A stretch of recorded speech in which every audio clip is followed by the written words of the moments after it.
की वीडियो में हम बात करेंगे इनफिक्स टू पोस्टफिक्स कन्वर्जन।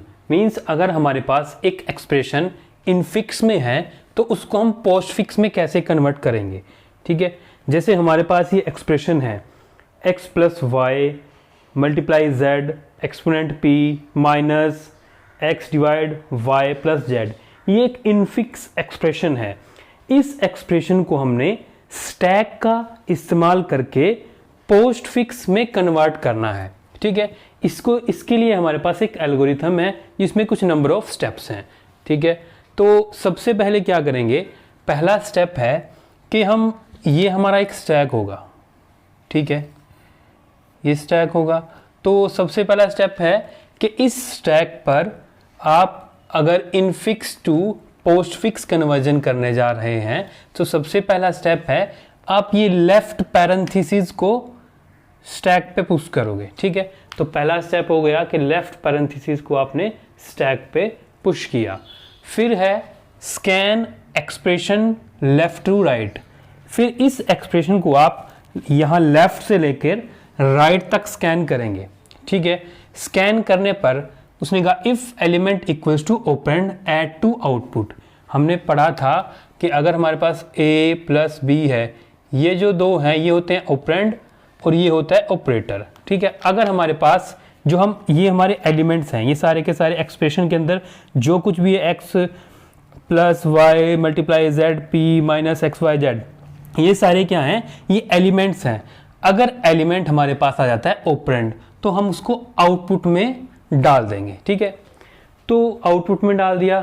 फिर स्टेप है कि अगर हमारे पास जो एलिमेंट है लेफ्ट पैरेंथेसिस है, ठीक है, ये जो होती है ये क्या होती है, लेफ्ट पैरेंथेसिस, इसको भी हम स्टैक पे डाल देंगे। फिर है ऑपरेटर। अगर स्कैन करते वक्त एलिमेंट हमारे पास ऑपरेटर आ जाता है, फिर हम चेक करेंगे कि जो स्टैक पे ऑलरेडी ऑपरेटर हैं, जो स्टैक के अंदर ऑलरेडी ऑपरेटर होंगे, अगर उनकी प्रीसीडेंस मींस प्रायोरिटी हायर है, इस जैसे मान लो कि स्टैक में हमारे पास ऑलरेडी स्टार पड़ा है। ठीक है, और स्कैन करते वक्त हमारे पास प्लस आ गया। ठीक है, तो ये ऑलरेडी स्टैक के अंदर है और ये हम जो स्कैन कर रहे थे एलिमेंट वो है, तो ये वाला ऑपरेटर जो हम चेक कर रहे हैं अगर वो मान लो ये प्लस है और जो ऑलरेडी पड़ा है वो स्टार है। ठीक है, तो उसने कहा कि ऑलरेडी जो पड़ा है उसकी प्रीसीडेंस या प्रायोरिटी हायर है जो स्कैन हो रहा है उससे। तो हम क्या करेंगे, पॉप करेंगे ऑपरेटर फ्रॉम स्टैक कि जो ऑलरेडी स्टैक में पड़ा है अगर उसकी प्रायोरिटी जो हम चेक कर रहे हैं उससे ज़्यादा है तो यहाँ से हम पॉप कर लेंगे। ठीक है, और आउटपुट में उसको डाल देंगे। ठीक है, और जो चेक कर रहे थे फिर उसको पुश कर देंगे स्टैक पर। इस पॉइंट का ये मतलब है। फिर कहा if element equal to right parenthesis, फिर हम पॉप करेंगे स्टैक से। अगर हम अपने एक्सप्रेशंस को रीड कर रहे हैं वहाँ पे हमें ये राइट पैरेंथेसिस मिल जाती है तो उस केस में स्टैक के ऊपर से हम पॉप करना शुरू कर देंगे। ठीक है, और तब तक करेंगे जब तक हमें कोई लेफ्ट पैरेंथेसिस मिल जाती है। ठीक है, और जो पॉप कर रहे हैं उसको साथ में साथ कहाँ डालते जाएंगे, आउटपुट में, और जब लेफ्ट पैरेंथेसिस मिल गई वहाँ हम स्टॉप कर जाएंगे और इसको भी स्टैक में से रिमूव कर देंगे। ठीक है, तो ये हमारे पास स्टेप्स हैं। तो इन स्टेप्स को हम बारी बारी से परफॉर्म करेंगे इस एक्सप्रेशन के ऊपर। ठीक है, ये हमारे पास एक्सप्रेशन है। तो यहाँ पर लिखा हुआ है एलिमेंट्स जो हमारे पास एक्सप्रेशन में आएंगे, फिर हमें एक्शन क्या परफॉर्म करना होगा उस एलिमेंट के ऊपर, स्टैक में क्या जाएगा और आउटपुट में क्या जाएगा। ठीक है, इस एल्गोरिथम के अकॉर्डिंग। तो हमने सबसे पहला स्टेप कहा था कि आप पुश कर दो स्टैक पर ये लेफ्ट पैरेंथेसिस। तो सबसे पहला काम क्या हो गया, एलिमेंट लेफ्ट पैरेंथेसिस, ये एक्सप्रेशन के अंदर चाहे है या नहीं है, हम ये एलिमेंट को स्टैक पे पुश कर देंगे ताकि हमें पता चले, क्योंकि ये एक एल्गोरिथम है, इसको एल्गोरिथम को प्रोग्राम की हेल्प से रन करना होगा। ठीक है, तो हमें तो पता चल जाएगा स्कैन करते हुए हमारा एक्सप्रेशन कहाँ खत्म होगा, लेकिन प्रोग्राम को ये बताने के लिए कि हमारा एक्सप्रेशन खत्म हो गया है कि जब उसको स्टैक पर लेफ्ट पैरेंथेसिस मिल जाती है आखिरी, तो और उसके बाद कुछ नहीं मिलता, इस मीन्स हमारा यहाँ पर प्रोग्राम खत्म हो गया। तो इसीलिए सबसे पहले हम चाहे लेफ्ट पैरेंथेसिस यहाँ पर है या नहीं है, स्टैक पर हम पुश कर लेते हैं। तो एलिमेंट लेफ्ट पैरेंथेसिस, एक्शन हो गया पुश, ये चला गया स्टैक पर। फिर उसके बाद हम एक्सप्रेशन को स्टार्ट करते हैं। पहले ये है x। अब x क्या है, एक ऑपरेंड है, ठीक है। ऑपरेंड को हमने क्या करना होता है, सीधा आउटपुट में डाल देना। तो x ऑपरेंड है, हमने एक्शन में क्या कर दिया, इसको आउटपुट में डाल दिया, तो आउटपुट में आ गया x, स्टैक में अभी भी लेफ्ट पैरेंथेसिस है। फिर नेक्स्ट एलिमेंट है प्लस। अब प्लस है एक ऑपरेटर, तो हमने कहा था कि अगर हमारे पास ऑपरेटर आ जाता है, ठीक है, अगर ऑपरेटर आता है तो उसको हमने पुश करना है स्टैक पर। लेकिन उससे पहले हमें ये भी चेक करना है क्या स्टैक के अंदर कोई ऑपरेटर है। तो यहाँ पर आप चेक कर लेंगे, स्टैक के अंदर कोई ऑपरेटर नहीं है, ठीक है, स्टैक के अंदर कोई ऑपरेटर नहीं है ना प्लस के आने से पहले, तो हम इसको डायरेक्ट पुश कर देंगे स्टैक पर। अगर इसमें एलिमेंट होता फिर हम चेक करते कि जो एलिमेंट ऑलरेडी है उसकी प्रायोरिटी प्लस से सेम है या ज़्यादा है। तो प्रायोरिटी भी हम इससे पहले पढ़ चुके हैं, प्रायोरिटी ये हाईएस्ट और लोवेस्ट। तो जो हमारे पास एक्सपोनेंट मतलब ये पावर में होता है सबसे ज़्यादा प्रायोरिटी पे, फिर स्टार की और डिवीज़न की होती है, फिर हमारे पास होती है प्लस की, माइनस की, ठीक है। इस तरह से हमारे पास प्रायोरिटी आती हैं। तो ये हमारे पास क्या है, प्रायोरिटीज़। तो अभी प्लस आया, प्लस को हमने एक्शन में क्या हो गया, पुश कर दिया स्टैक पे, आउटपुट में अभी भी x है। फिर नेक्स्ट एलिमेंट है y एक ऑपरेंड है, तो y को भी, y ऑपरेंड है, एक्शन में y को हमने आउटपुट में डाल दिया, तो आउटपुट में अब आ गया x ऑलरेडी था, y था, स्टैक में कुछ नहीं गया, तो ये ऐसे के ऐसे आ गया। फिर हम गए नेक्स्ट एलिमेंट पे, नेक्स्ट एलिमेंट है हमारे पास स्टार। अब ये एक ऑपरेटर है, ठीक है, ऑपरेटर है, तो पुश करने से पहले चेक करेंगे कि स्टैक के अंदर जो ऑपरेटर है क्या वो हाई प्रायोरिटी का या सेम प्रायोरिटी का। तो जब हम इसको पुश करने जा रहे थे हमने चेक किया ऑलरेडी प्लस पड़ा है, लेकिन प्लस तो मल्टीप्लिकेशन से लोअर प्रायोरिटी या प्रेसिडेंस पर है, तो कोई फर्क नहीं पड़ेगा, डायरेक्ट पुश कर देंगे इसको यहाँ पर, आउटपुट में एक्स वाई सेम रहा। फिर नेक्स्ट एलिमेंट आ गया z, ठीक है, z एक ऑपरेंड है, z को आउटपुट में डाल देंगे डायरेक्ट, एक्स वाई जेड हो गया, स्टैक पर सेम रहा। अब आ गया एक्सपोनेंट। अब एक्सपोनेंट को भी पुश करना है, लेकिन इससे पहले चेक करेंगे क्या ऑपरेटर इससे हायर प्रायोरिटी के तो नहीं है इस पे। लेकिन ये देखो यहाँ पर पहले प्लस पड़ा है और स्टार पड़ा है, प्लस और स्टार दोनों ही लोअर प्रायोरिटी के हैं, इसकी प्रायोरिटी हाई है, तो इसलिए कोई फर्क नहीं पड़ेगा, इसको डायरेक्ट स्टैक पे पुश कर देंगे, आउटपुट में पिछली की पिछली आ गई वैल्यू, ठीक है। अगला क्या है p एक ऑपरेंड है, तो इसको आउटपुट में डाल देंगे, हो गया x y z p, stack में सेम रहा। फिर हमने किया नेक्स्ट है माइनस एक ऑपरेटर है, फिर पुश करने से पहले स्टैक पर चेक करेंगे, मतलब कि यहाँ पर क्या हो रहा है, जो ऑपरेंड आ रहे हैं वो जा रहे हैं डायरेक्ट आउटपुट में, और जो हमारे पास ऑपरेटर आ रहे हैं उसको हम पुश कर रहे हैं स्टैक पर। क्या कहा, जो हमारे पास ऑपरेंड आ रहे हैं उसको तो डाल रहे हैं आउटपुट में, और जो हमारे पास ऑपरेटर आएगा उसको हम पुश करेंगे स्टैक पर। लेकिन स्टैक पर पुश करने से पहले चेक करेंगे कि जो हम डालने जा रहे हैं उससे हायर या सेम प्रायोरिटी का ऑलरेडी स्टैक में है या नहीं। तो वही चीज़ की p को हमने डाल दिया था।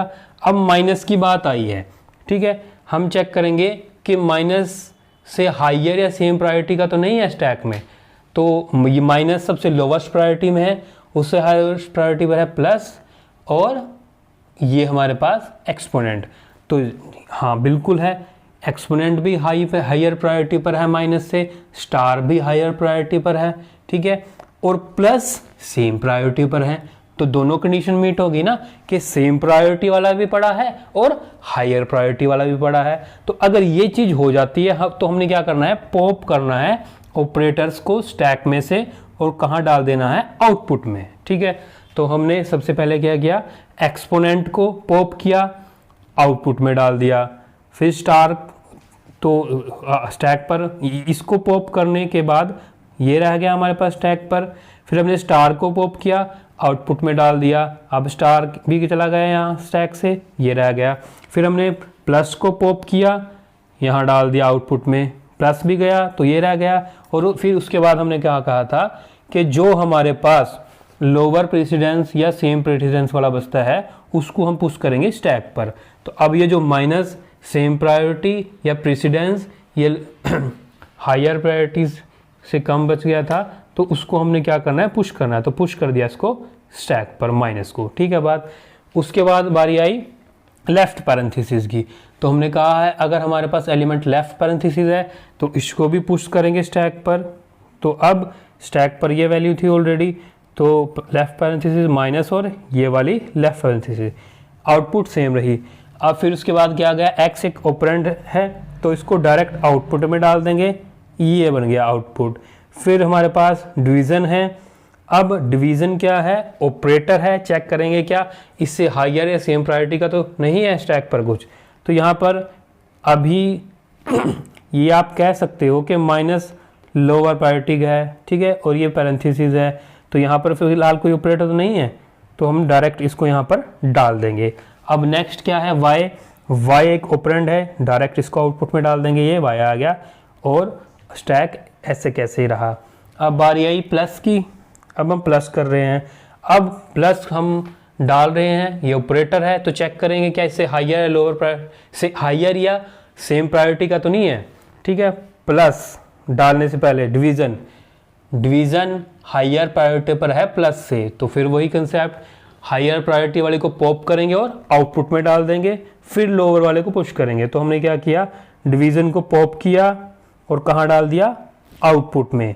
तो अब ये रह गया स्टैक, और फिर उसके बाद और कोई नहीं बचा तो हमने प्लस को यहाँ पर डाल दिया, ठीक है। फिर z की बारी आई। z एक ऑपरेंड है, डाक ये z हमारे पास क्या था, ऑपरेंड था ना, तो यहाँ पर ये z आ जाएगा हमारे पास, ठीक है बात।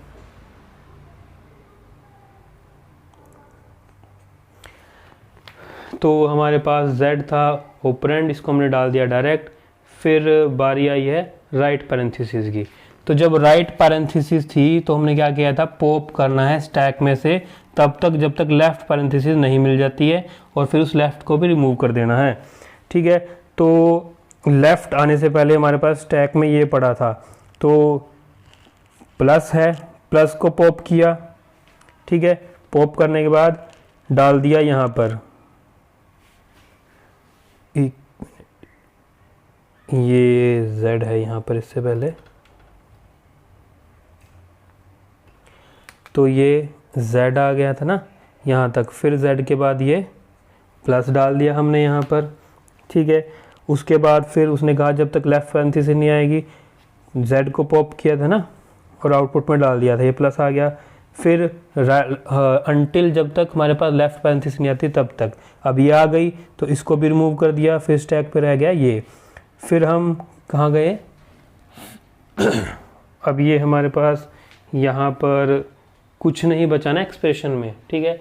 तो लास्ट में जो बचेगा हमारे पास ऑपरेटर, उसको भी हम पॉप कर लेंगे। मीन्स अगर हमारे पास एक्सप्रेशन ख़त्म हो जाता है तब उस केस में स्टैक पर जो भी बचेगा उसको डायरेक्ट आउटपुट में लिख देंगे। मीन्स क्या कहा, जब एक्सप्रेशन ख़त्म हो जाएगा तो स्टैक के अंदर जो भी बचेगा उसको डायरेक्ट आउटपुट में डाल देंगे। तो अब हमारे पास एक्सप्रेशन ख़त्म, स्टैक में पड़े हैं ये दो चीज़ें, इसको हमने पॉप किया, ठीक है। यहाँ पर ये प्लस आ गया, z और प्लस, अब उसके बाद ये z प्लस और ये फिर आ गया माइनस, ठीक है बात। तो ये हमारे पास क्या बन गया, इसको भी रिमूव कर दिया, इसको हम फिर फाइनल आउटपुट में नहीं डाल लेंगे। तो ये जो बना है ना, इसको हम लिख लेते हैं यहाँ पर। ये हमारे पास बना है x y z exponent multiply plus x y, ठीक है, डिवीज़न z प्लस माइनस, ये हमारे पास बन गया लास्ट एक्सप्रेशन। तो ये आ गया हमारे पास पोस्ट फिक्स, ठीक है। तो स्टैक का हेल्प करके हमने इस इनफिक्स एक्सप्रेशन को कन्वर्ट कर दिया पोस्ट फिक्स एक्सप्रेशन में। तो अगर आपको वीडियो अच्छी लगी या पसंद आई तो प्लीज़ चैनल को सब्सक्राइब करें, वीडियो को लाइक करें, बेल आइकन को दबाएं। अगर आपको बुक चाहिए तो डिस्क्रिप्शन नीचे लिंक है, वहाँ से जाके परचेज कर सकते हैं। धन्यवाद।